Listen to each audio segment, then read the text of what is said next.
Baik, puji Tuhan, kita jumpa lagi di dalam Bible Study Truth and Life di seri Kitab Kejadian pasal ke-1 yang akan membahas satu pasal Kitab Kejadian satu hari demi satu hari untuk melihat bagaimana sudut pandang Kitab Kejadian terhadap pengalaman Kristiani kita dari kita sebagai orang dosa, ditebus, bertumbuh sampai mencapai kematangan dan titik kemuliaan.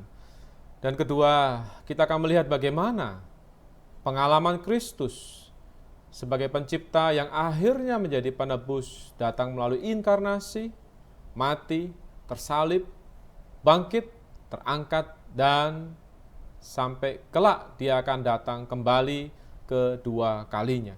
Dua perkara ini kita akan bisa lihat di dalam Kitab Kejadian pasal 1 sebagai sebuah benih dari wahyu ilahi dari seluruh Alkitab.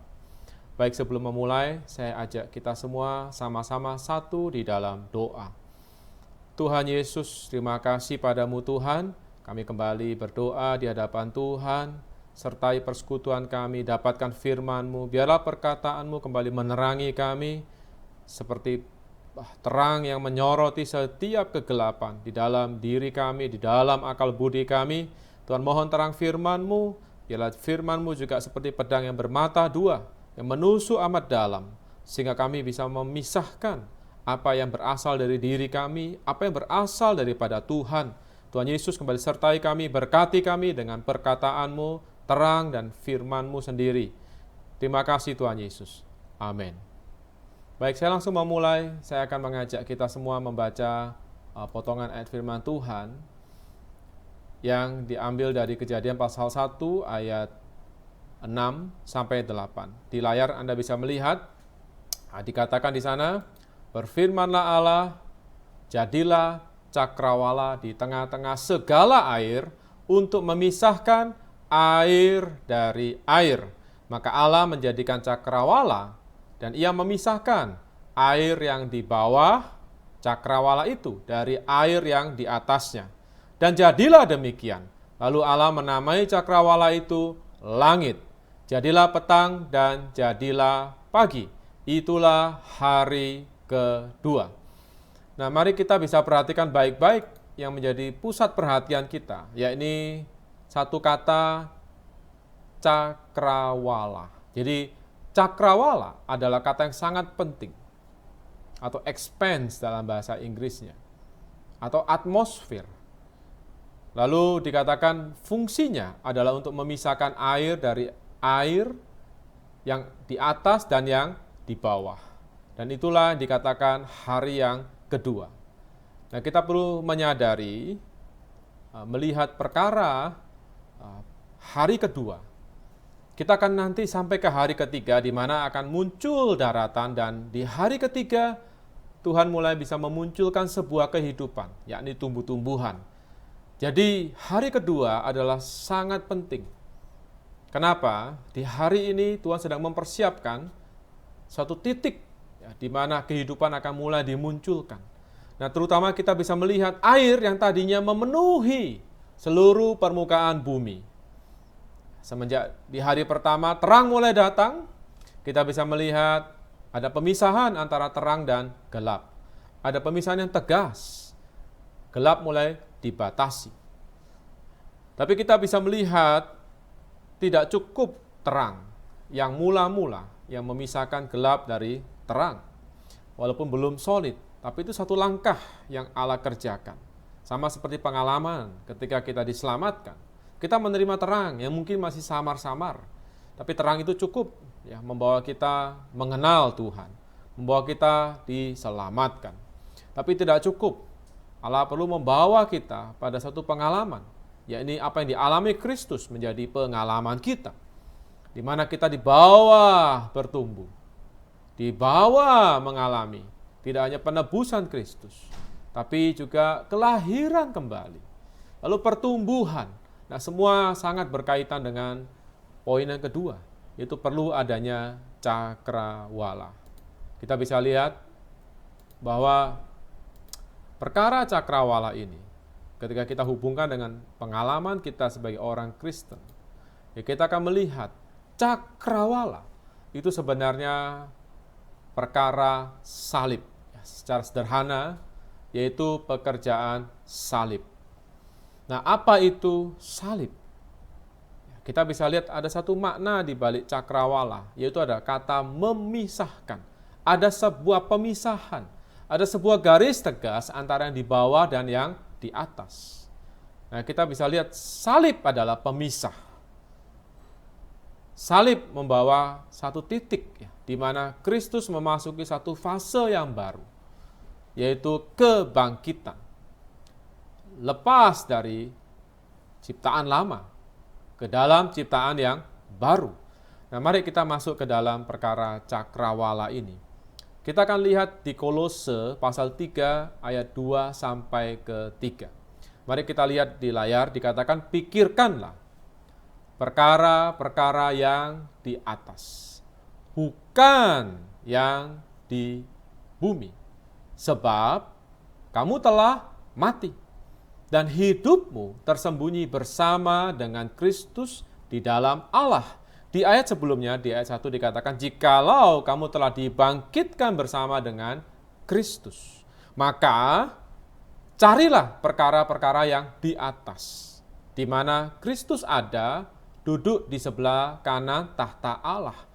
Fakta ayat 2 dimulai dari ayat 1 yang menunjukkan kepada kita bahwa kita semua yang telah diselamatkan, telah mengalami kebangkitan, dan dibangkitkan bersama dengan Kristus, dan memiliki posisi, yaitu apa? Di dalam Kristus. Di mana Kristus ada, di sanalah kita ada. Ini memang fakta rohani. Kita akan lihat nanti beberapa hal yang kita perlu jelas, tegas, yaitu perbedaan antara fakta dan pengalaman. Nah, kita perlu lihat bahwa ada sebuah fakta bahwa kita telah dibangkitkan bersama dengan Kristus. Artinya, kita juga telah mengalami kematian bersama dengan Kristus. Yaitu apa? Melalui baptisan kita. Percaya dan dibaptisnya kita membawa kita satu dengan kematian Kristus. Dan ini membawa kita kepada kebangkitan dan bahkan keterangkatan.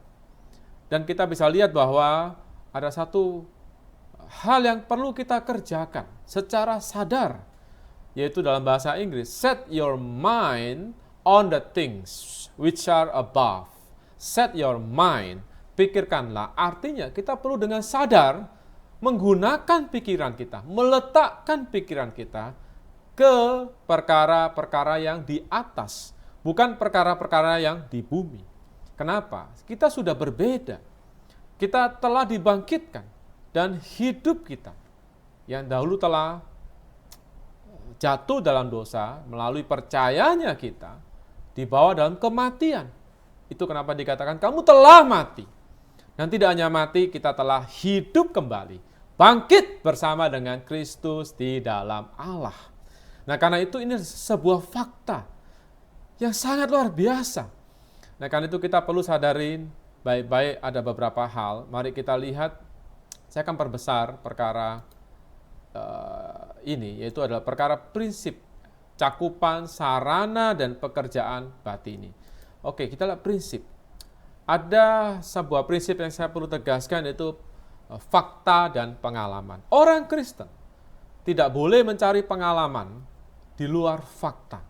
Segala pengalaman rohani yang kita cari tanpa dasar fakta firman Tuhan, tanpa dasar fakta apa yang dilalui oleh Tuhan, itu bukan pengalaman rohani. Seluruh pengalaman rohani dimulai dari sebuah fakta rohani.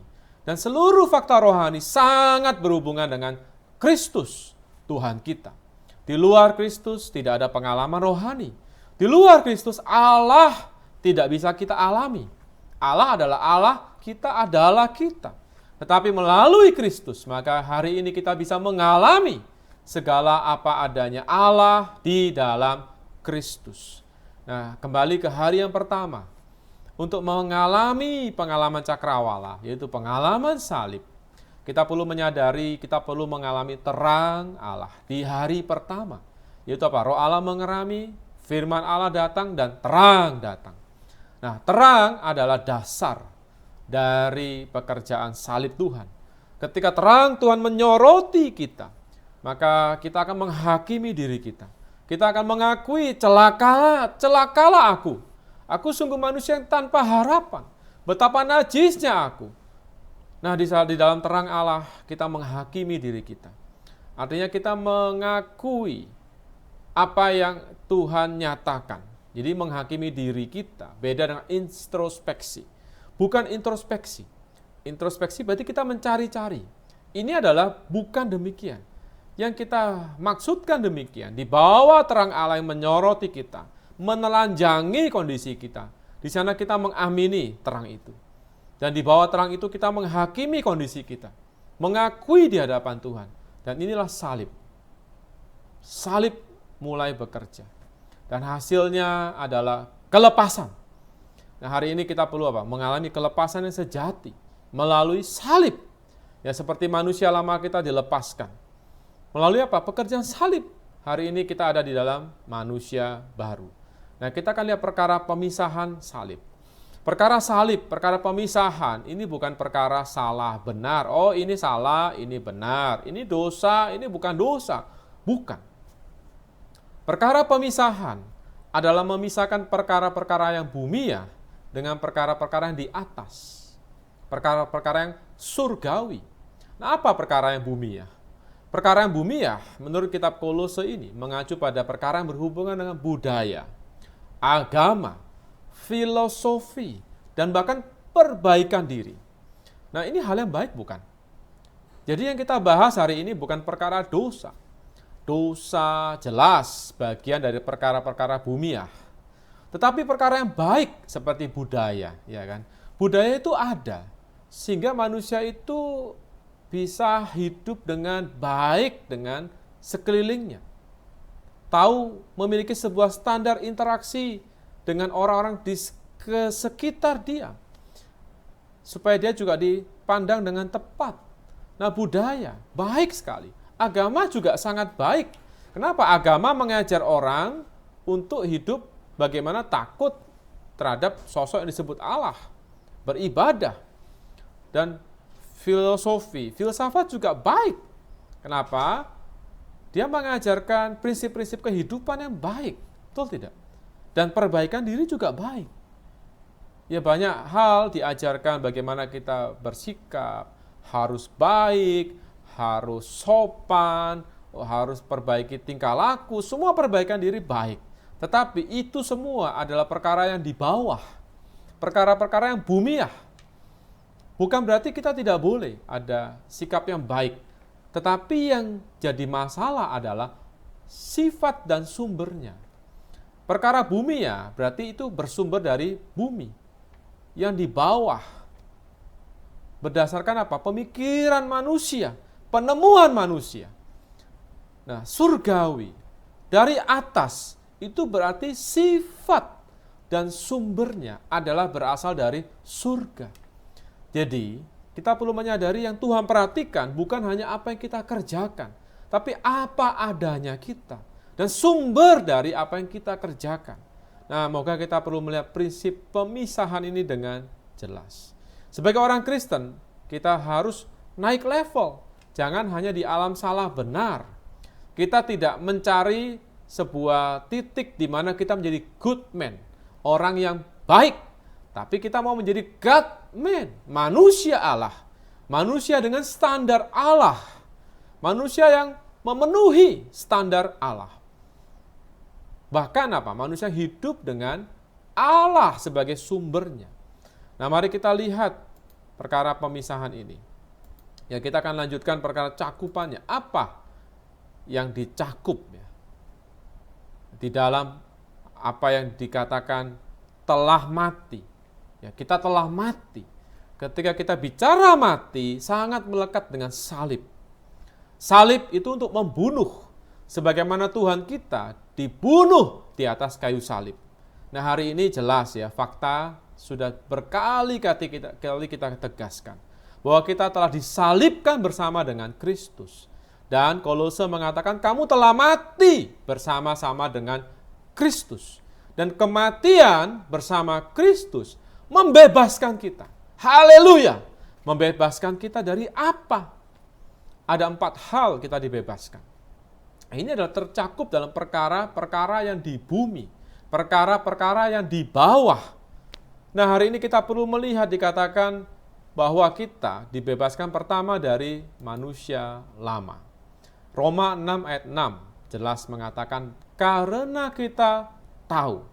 Nah, moga malam ini kita ditegaskan kembali oleh firman Tuhan, kita tahu fakta. Ya, saya masih menegaskan perkara fakta yang akan menjadi dasar pengalaman rohani kita. Bahwa, yaitu apa? Manusia lama kita telah turut disalibkan. Jadi bukan Yesus ada salibnya, kita ada salibnya, bukan. Tapi kita disalibkan bersama dengan Kristus. Ini adalah fakta kesatuan kita dengan Kristus. Nah, hasilnya yaitu apa? Tubuh dosa kita. Artinya apa? Dosa juga disalibkan. Sumber dosa juga disalibkan di atas kayu salib. Sehingga apa? Kita dibebaskan dari perhambaan atas dosa. Artinya di dalam manusia lama kita, dosa berkuasa. Manusia lama kita tidak berdaya melawan kuasa dosa, yang adalah perwujudan iblis di dalam kita. Tapi puji Tuhan, melalui salib Kristus, dosa juga disalibkan. Dosa hilang kuasanya. Dia tidak lagi berkuasa di atas kita. Kenapa? Manusia lama kita sudah mati. Sama seperti sebuah penyakit. Ketika kita mati, selesai. Rasul Paulus bahkan mengumpamakan seperti sebuah pernikahan. Manusia lama kita memiliki suami yang lama. Nah, begitu kita mati, maka putus hubungannya. Secara fakta kita tidak lagi menjadi hamba dosa. Memang beda dalam pengalaman. Kita akan lihat lagi. Di dalam pengalaman kita perlu berpinjak di atas dasar fakta ini, terus mengalami apa yang seharusnya menjadi pengalaman kita. Nah, kita lihat kata aku, ya, menurut Rasul Paulus di Galatia. Dia mengatakan aku telah disalibkan dengan Kristus. Namun aku hidup. Nah, puji Tuhan, manusia lama kita telah disalibkan. Tapi kita hidup, yaitu apa? Hidup di dalam manusia baru. Nah, manusia baru pusatnya adalah Kristus. Hayatnya adalah Kristus di dalam kita. Puji Tuhan, ini sebuah fakta yang sukacita. Ya, memang salib menyakitkan buat Tuhan kita. Hari ini, puji Tuhan, kita hanya menyatukan diri kita dengan fakta atas salib ini. Saya beri ilustrasi sederhana seperti Indonesia Merdeka. Baru kemarin, lusa ya, upacara kemerdekaan Indonesia. Itu sebuah fakta, de facto, yang telah diproklamirkan oleh pendiri negara Indonesia, negara kita. Nah, tetapi di dalam pengalaman, apakah langsung kita mengalami kemerdekaan? Tidak. Saya baca ternyata di Samarinda, itu setelah berapa tahun kemudian, baru mereka mendengar, oh ternyata Indonesia sudah merdeka. Kenapa? Waktu itu belum sampai informasi kepada mereka bahwa Indonesia sudah merdeka. Sehingga mereka selama berapa tahun itu masih hidup di dalam posisi sebagai seorang yang dijajah. Kenapa? Mereka belum mengenal fakta bahwa Indonesia sudah merdeka. Nah, ketika mereka mendengar, mereka tinggal bagaimana? Percaya tidak? Ketika mereka percaya, mereka tinggal menyatakan, aku sudah merdeka, Samarinda sudah merdeka. Itu adalah pengalaman di atas fakta kemerdekaan sudah diproklamirkan. Sama dengan fakta ini. Fakta Tuhan sudah mati. Dan kita telah mati, itu sebuah fakta. Tapi puji Tuhan, seberapa banyak kita mengenal fakta ini dan mengklaim hidup di dalam fakta ini. Nah, puji Tuhan. Apalagi yang tercakup, yaitu daging. Manusia lama kita sungguh kasihan. Dia dibawa kuasa daging. Daging adalah tubuh kita, ya, manusia lama kita, yang telah diracuni oleh dosa. Tubuh kita menjadi tubuh daging, yang tunduk di bawah hawa nafsu. Kita tidak berkuasa melawan hawa nafsu daging kita, betul kan? Terhadap hal rohani kita mudah ngantuk, ya kan? Baca Alkitab mudah ngantuk. Tapi terhadap favorit ya, film favorit kita, hobi kesukaan kita, tapi kita bisa kuat, bisa tahan. Bahkan sampai pagi mungkin kita main games, yang anak muda-muda, mungkin yang orang dewasa juga suka main games mungkin. atau hobi kita, apapun mengikat kita. Nah, kita lemah terhadap hal-hal rohani. Tetapi terhadap hal-hal yang membangkitkan hawa nafsu daging kita, kita sangat kuat. Nah, tapi puji Tuhan, menurut Galatia, Tuhan telah menyalibkan daging kita. Dan di dalam daging kita ada hawa nafsunya. Ya, saya tidak bahas karena waktu Anda boleh baca kitab Galatia. Segala perbuatan daging telah nyata. Iri, dengki, percabulan, hal-hal yang jahat ada di dalam daging kita. Siapa yang mendorong kita ada rasa iri, nafsu, tak bisa kendalikan amarah, itu adalah daging kita. Nah, tapi puji Tuhan, fakta kita telah menyalibkan. Tuhan telah menyalibkan daging kita di atas kayu salib. Moga kita menerima fakta ini. Betapa pentingnya pekerjaan salib Kristus. Lalu dunia. Galatia 6 jelas dikatakan dunia telah disalibkan bagi aku dan aku bagi dunia. Kita sudah pernah bahas ya, dunia. Dunia adalah sebuah sistem yang dibentuk oleh Satan untuk merampas manusia, merampas penyembahan manusia, ya, merampas hati manusia, menduduki manusia, membuat manusia tidak berguna di tangan Allah. Nah, hari ini dunia telah disalibkan, termasuk dunia agama. Apapun yang kita kerjakan buat Tuhan di luar Kristus, itu adalah agama. Nah, kita perlu apa? Mengambil Kristus sebagai pusat dan segala sesuatu kita. Puji Tuhan. Lalu kita lanjut lagi apa lagi? Elemen dunia. Ada dunia, ada lagi elemen. Bagian kecil dari dunia. Kalau dunia sangat luas. Tapi di dalamnya ada elemen dunia. Dikatakan, kamu telah mati bersama-sama dengan Kristus dan bebas dari roh-roh dunia. Nah, mengapa kamu masih menaklukkan dirimu pada rupa-rupa peraturan, seolah-olah kamu masih hidup di dunia? Roh-roh dunia itu adalah banyak hal yang terjadi di zaman di kitab Kolose di waktu itu. Ini memang masih sepertinya berhubungan dengan penyembahan orang pada Allah. Tapi mulai banyak praktek pertapaan, hal-hal yang penahanan hawa nafsu dengan mengekang diri, dengan usaha diri, ini semua adalah dari dunia. Bukan prinsip Allah bekerja. Allah bekerja bukan dengan cara kita usaha kita, bukan. Bukan dengan cara kita menekan hawa nafsu kita, bukan. Pusat pekerjaan Allah adalah Kristus dan salibnya. Di luar Kristus dan salibnya tidak ada pekerjaan Allah. Nah, Kristus adalah pusat dari pekerjaan Allah. Dan cara Allah bekerja, yaitu salib. Nah, moga kita lihat perkara ini, inilah fakta yang perlu kita syukuri. Kenapa? Ini semua tercakup di dalam salib Kristus. Nah, sekarang dalam pengalaman kita, apa sarana yang Tuhan berikan? Nah, sarana yang Tuhan berikan, yaitu apa? Firman Allah. Kembali kepada firman Allah. Di Ibrani pasal 4 ayat 12 dikatakan sebab firman Allah hidup dan kuat dan lebih tajam daripada pedang bermata dua manapun. Ia menusuk amat dalam. Sampai apa? Memisahkan jiwa dan roh, sendi-sendi dan sumsum. Ia sanggup membedakan pertimbangan dan pikiran hati kita. Nah, Anda perlu perhatikan baik-baik sejarah penulisan kitab Ibrani. Itu sebenarnya adalah dia mengambil sejarah kisah orang Israel di perjalanan mereka. Nah, di dalam banyak proses perjalanan mereka mengalami kegagalan. Mereka bersungut-sungut.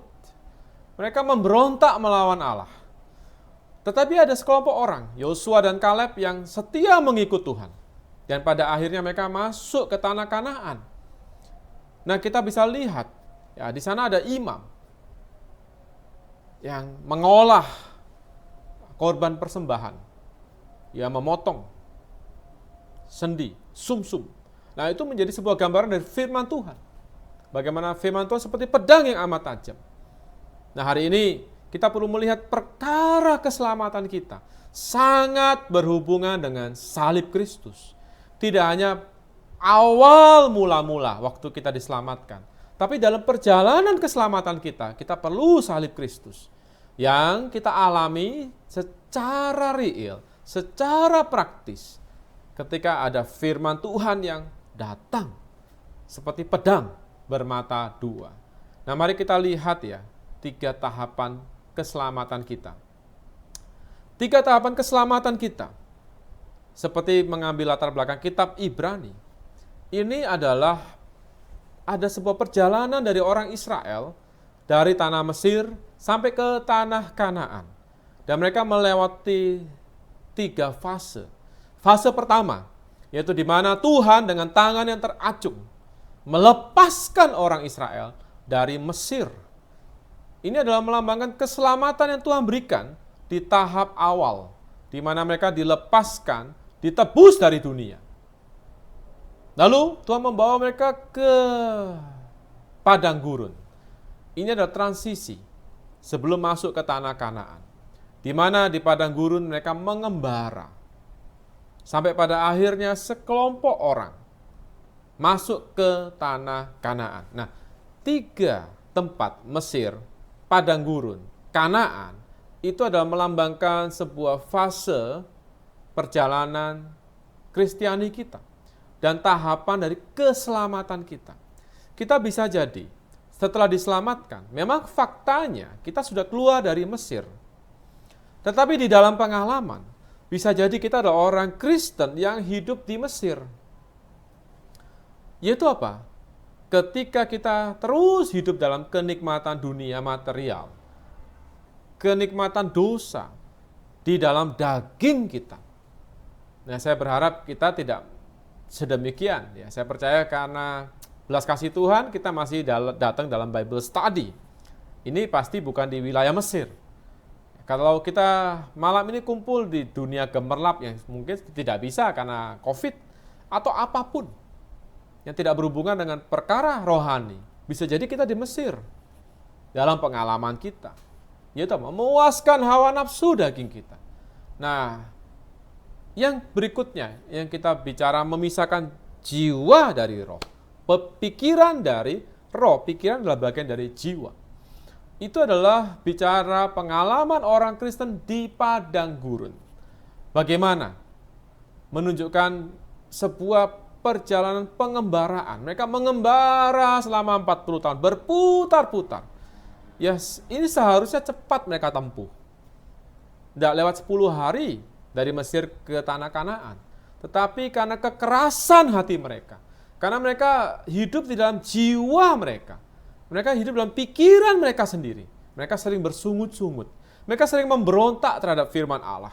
Sehingga apa? Tuhan mengizinkan mereka berputar-putar mengembara di padang gurun sampai 1 generasi berlalu, kecuali Yosua dan Kaleb. Ini sebuah peringatan buat kita.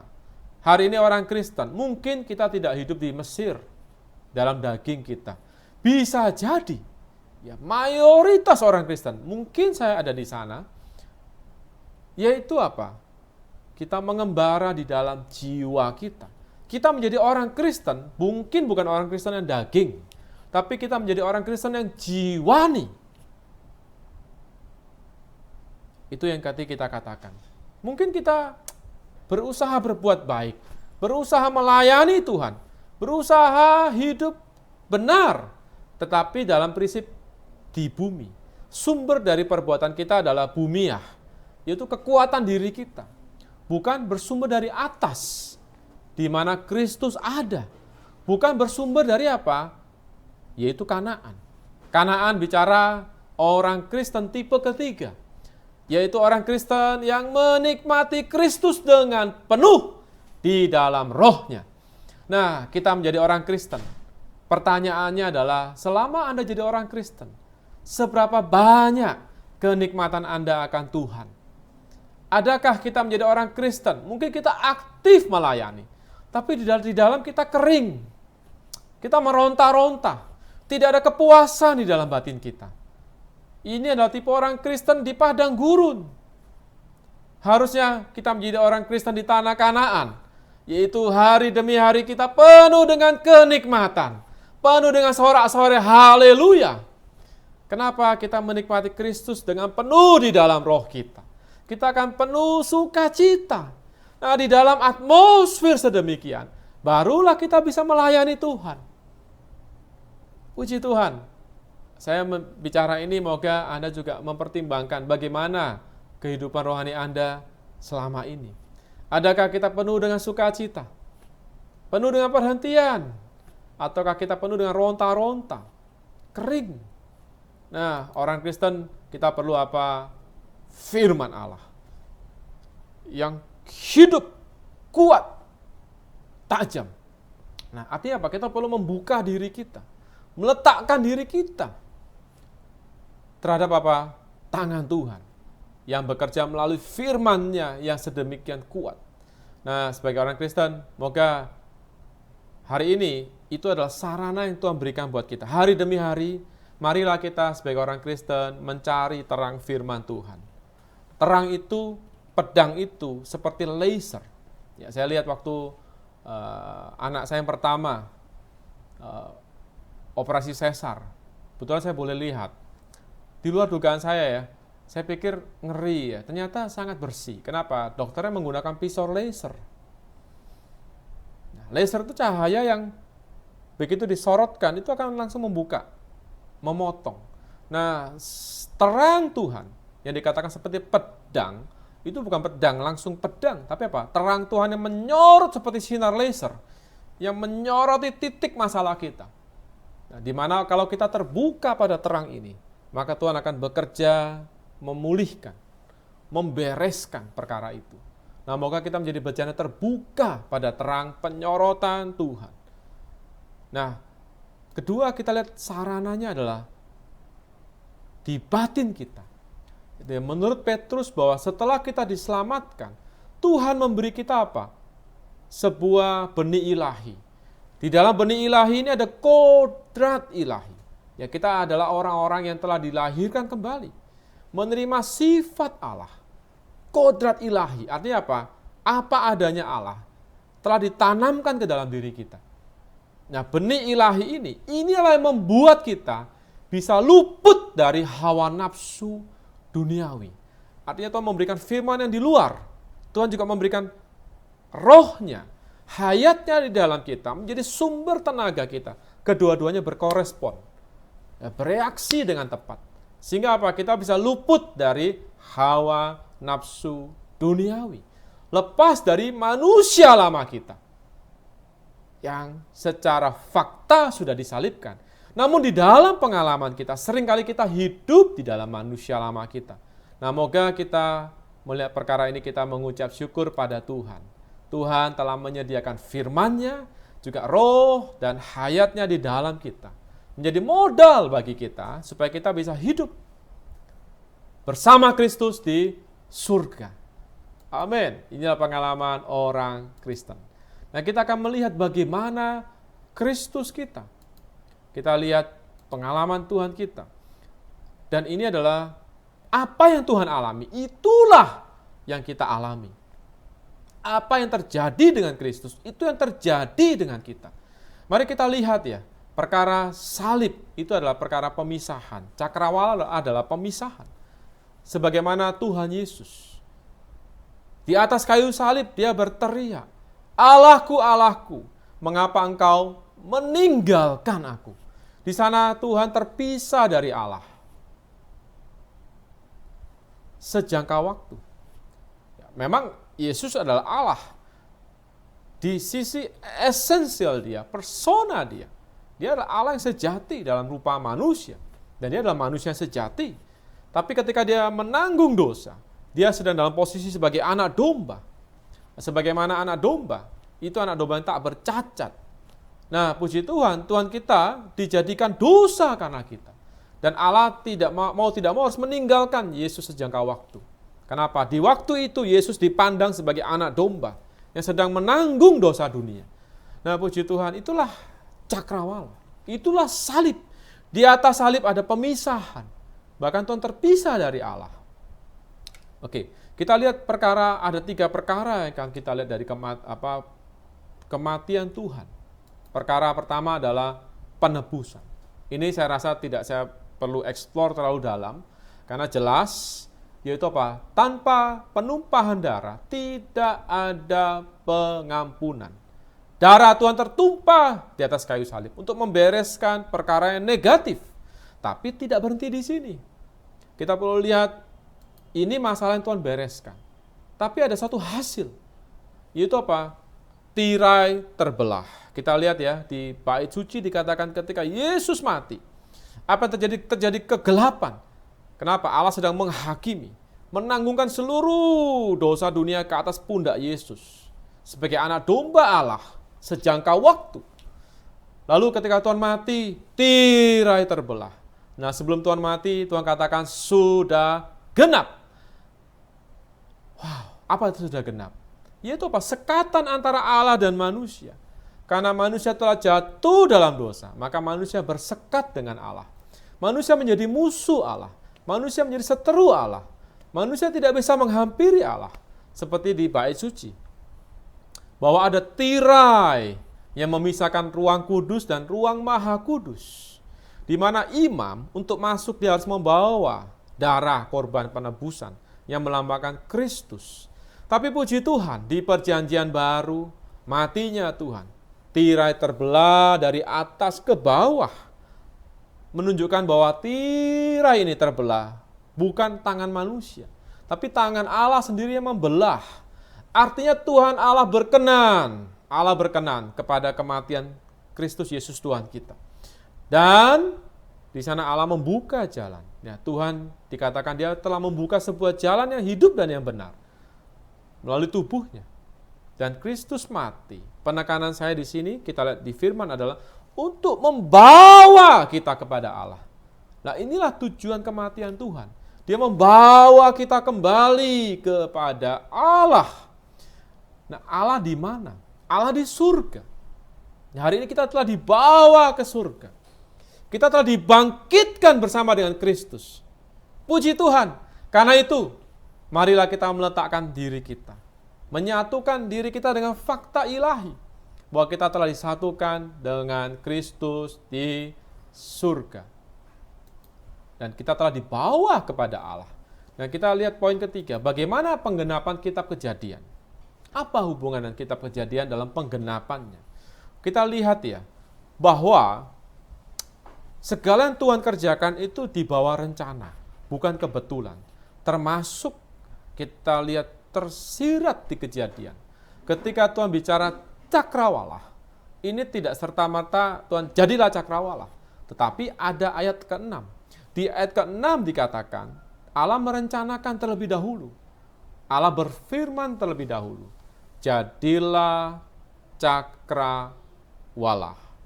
Ya, di sana itu sebenarnya let there be. Ya, itu seperti seorang berharap, oke, baik ya, nanti kita mau bikin cakrawala. Seperti itu, direncanakan. Jadilah cakrawala. Lalu ayat 7 eksekusinya, pelaksanaannya. Maka Allah menjadikan. Seharusnya ayat 6 kita bisa buang. Ya kan sama saja. Lalu langsung saja Allah menjadikan cakrawala, betul tidak? Tapi kenapa Allah dengan sengaja meletakkan ayat 6?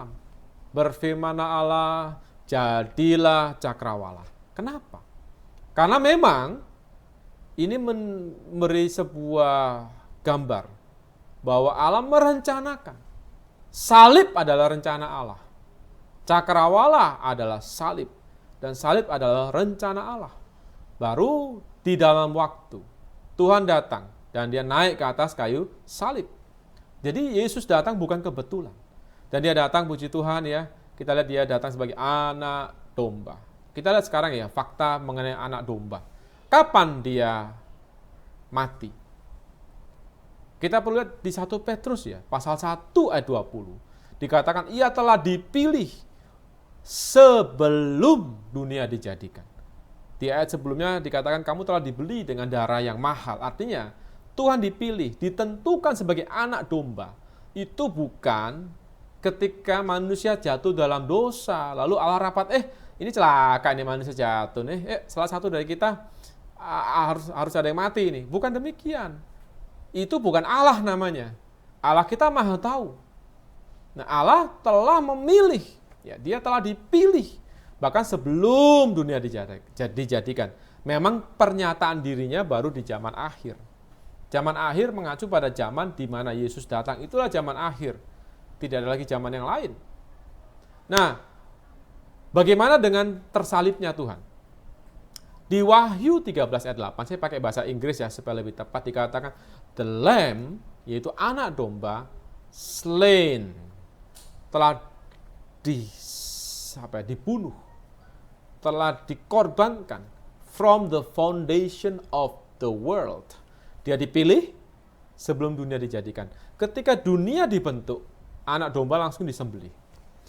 Nah, from the foundation of the world. Artinya apa? Anak domba kita, Yesus kita, sudah disembelih itu bukan 2000 tahun yang lalu. Bahkan ketika dunia dijadikan, Yesus sudah disembelih.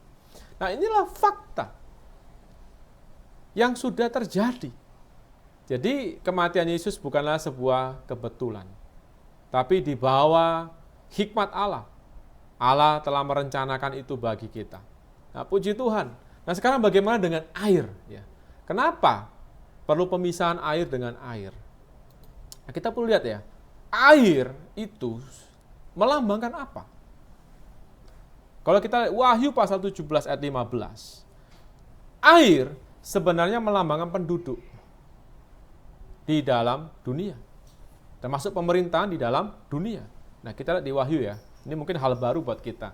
Wahyu 17 ayat 15 dikatakan, lalu ia berkata kepadaku, semua air yang telah kau lihat, di mana wanita pelacur itu duduk, adalah bangsa-bangsa dan rakyat dan banyak dan kaum dan bahasa. Jadi air, nah, di mana pelacur besar itu duduk, itu adalah bangsa. Jadi air itu melambangkan apa? Penduduk, manusia. Nah, hari ini kita perlu sadar bahwa semua manusia itu di bawah posisinya. Nah, tapi ada fakta ilahi yang kita sudah bahas. Ada sekelompok orang yang telah dilepaskan dari kondisi manusia lama, dari status fakta manusia lama, dan telah dibawa naik ke atas. Nah, hari ini kita perlu lihat air itu. Tuhan pisahkan air yang di atas dan air yang di bawah. Artinya ada manusia yang tipe yang di bawah. Ada manusia tipe di atas. Lalu air itu juga melambangkan apa? Ya, kita lihat ya. Salib Kristus di antara orang dosa. Oke. Salib bicara pemisahan. Jadi salib selalu berhubungan dengan pemisahan. Yaitu apa? Pemisahan orang dosa. Kita dahulu orang dosa bukan? Tapi karena salib Kristus, puji Tuhan, kita menjadi orang benar. Bahkan kita ada di dalam Kristus.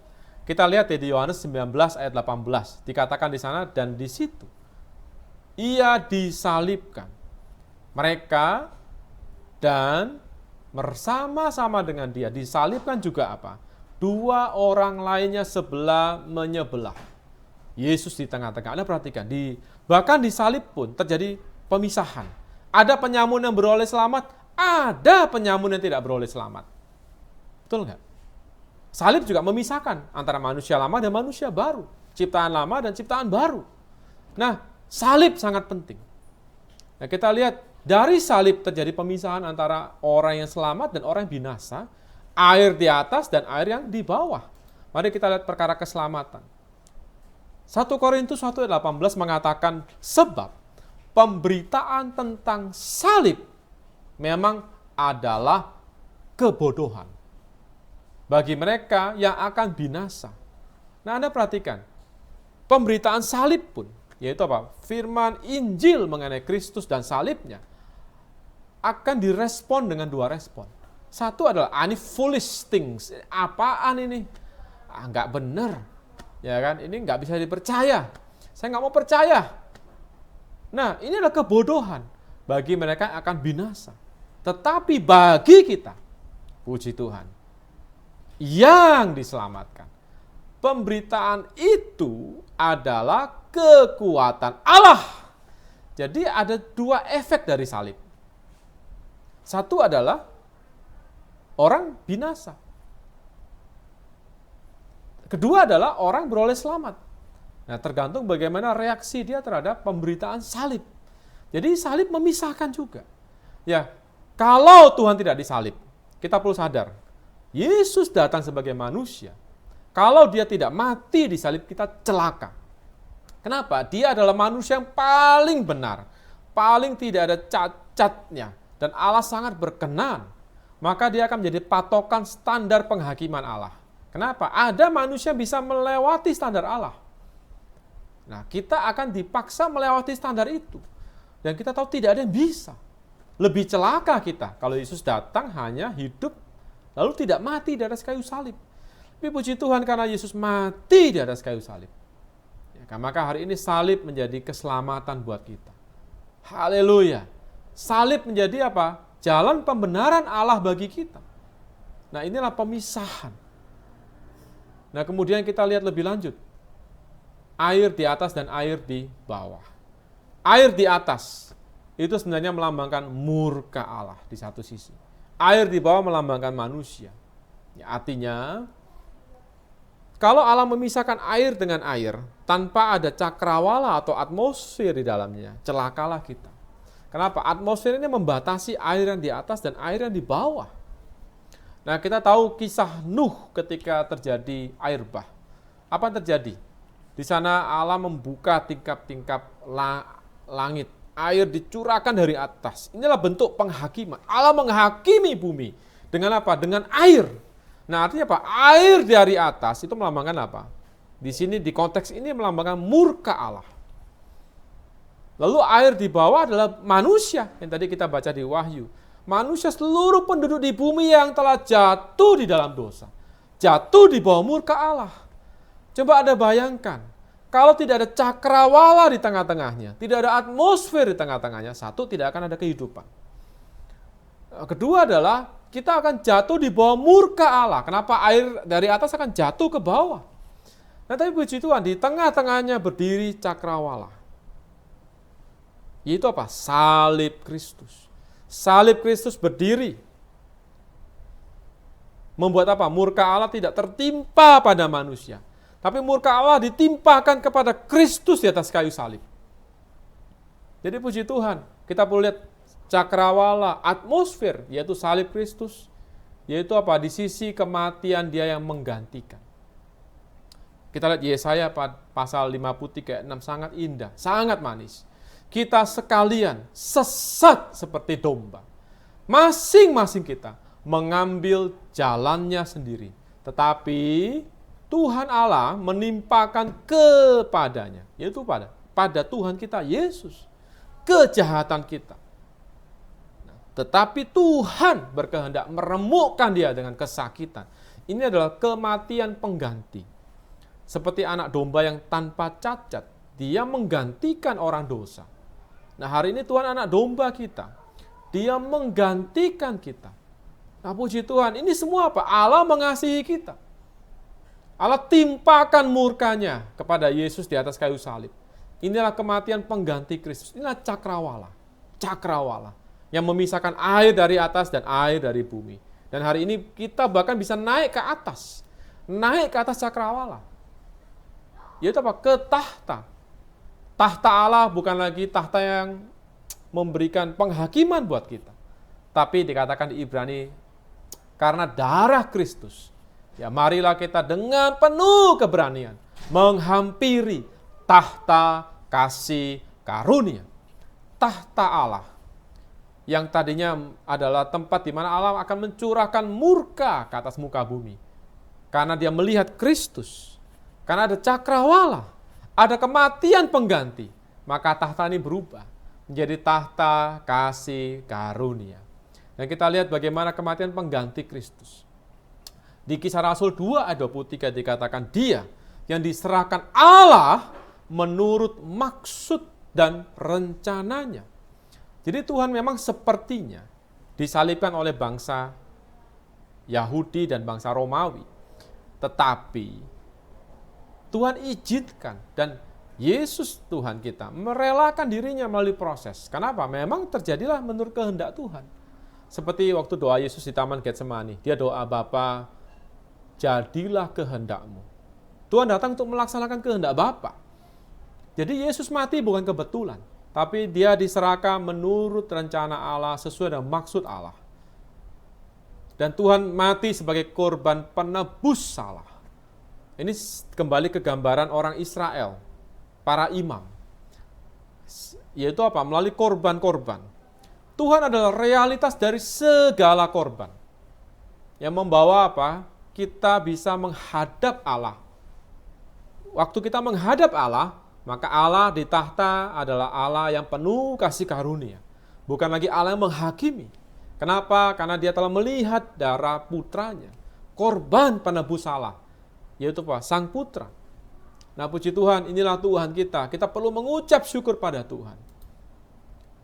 Hari ini kita adalah orang yang dosa.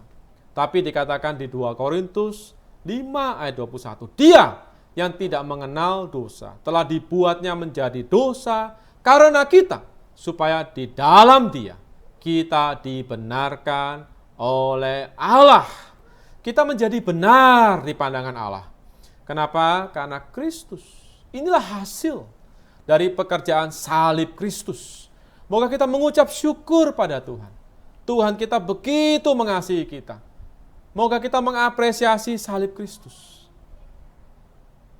Salib Kristus adalah satu titik perpalingan yang besar dari Kristus. Juga titik perpalingan yang besar dari kita. Di mana kita mengalami keselamatan. Di mana kita menjadi orang yang dibenarkan di hadapan Allah. Bahkan telah satu dengan Kristus. Puji Tuhan. Moga di atas fakta ini kita bisa hari demi hari mengalami salib Kristus. Saya memberikan satu ilustrasi sebagai penutup ya, sebagai contoh. Sebagai orang Kristen, moga kita tidak berfokus kepada cara usaha. Kita ini orang Kristen, memang hidup di bumi, tapi harusnya kita adalah orang Kristen yang surgawi. Ya, dari mana kita tahu? Yaitu dari apa yang kita kerjakan. Cara kita berkata-kata, cara kita bertindak tanduk, cara kita bersikap. Nah, seharusnya menyiratkan bau yang surgawi. Ya, seringkali kita orang Kristen, karena kita kurang mengalami hidup satu dengan Kristus. Firman yang seperti pedang bermata dua ini, maka kita tidak bisa membedakan. Ya, seringkali orang juga ini kok sama aja kayaknya orang Kristen. Ini artis apa hamba Tuhan? Nah, contoh ya. Nah, ini orang dunia pun bisa menilai. Ya kan, dari cara kita berpakaian, cara kita bersikap. Kita sebagai orang Kristen harus menampilkan ciri surgawi. Bukan keseragaman, bukan karena pakaian saya. Saya berpakaian demikian, bukan karena peraturan. Tapi di batin saya mengontrol saya. Ada satu pemisah. Saya nggak damai. Kan nggak salah saya pakai baju yang lain. Tapi ketika saya pakai kok nggak damai. Ya kan, di dalam batin roh ini bekerja, hayat ini bekerja. Membuat saya tidak damai. Ada pemisahan. Ya kan, saya mulai mengikuti apa? Standar pengaturan di batin. Nah, sehingga apa yang saya kerjakan, potongan rambut saya, semua akan mencirikan ciri surgawi. Orang akan bisa mengapresiasi, saudara Anda beda ya. Nah, bedanya dalam arti apa? Bukan karena kita buat-buat. Ya, dari sikap kita, respon kita terhadap orang, juga harus punya respon yang surgawi.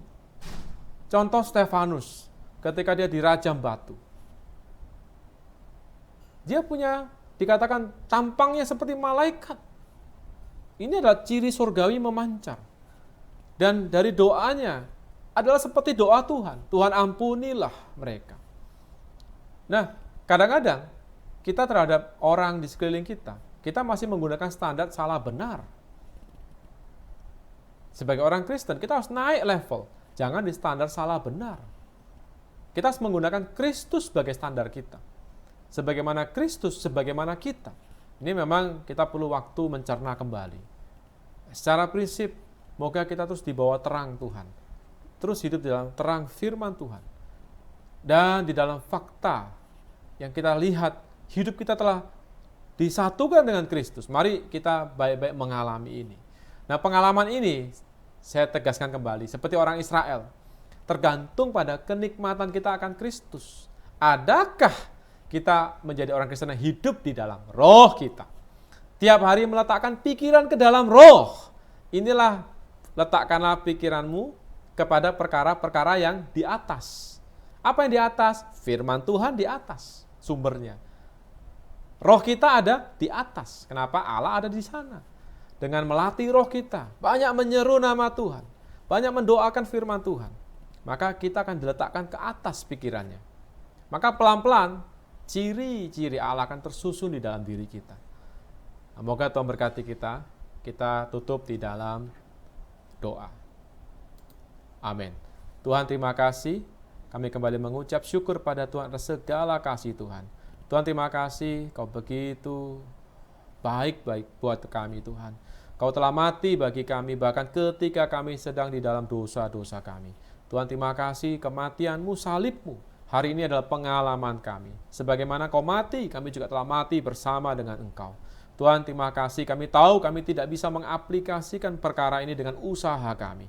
Tapi kami mengamini fakta bahwa kami telah mati bersama dengan Kristus. Dan hidup kami hari ini tersembunyi di dalam Engkau. Tuhan, terima kasih, kami memiliki roh di dalam kami. Kau juga sang roh di dalam roh kami. Ajari kami Tuhan agar kami terus meletakkan pikiran kami ke dalam roh kami. Juga ke atas firman-Mu yang adalah pedang yang bermata dua yang begitu tajam. Biarlah firman-Mu terus seperti pedang yang bermata dua menusuk ke dalam kami. Tuhan, kami mau Tuhan, ada cakrawala di dalam diri kami. Pekerjaan salib yang membuat kami memiliki ciri yang surgawi. Tuhan, terima kasih padamu Tuhan. Kami berdoa di dalam nama-Mu. Amin. Puji Tuhan, Tuhan berkati kita semua. Amin.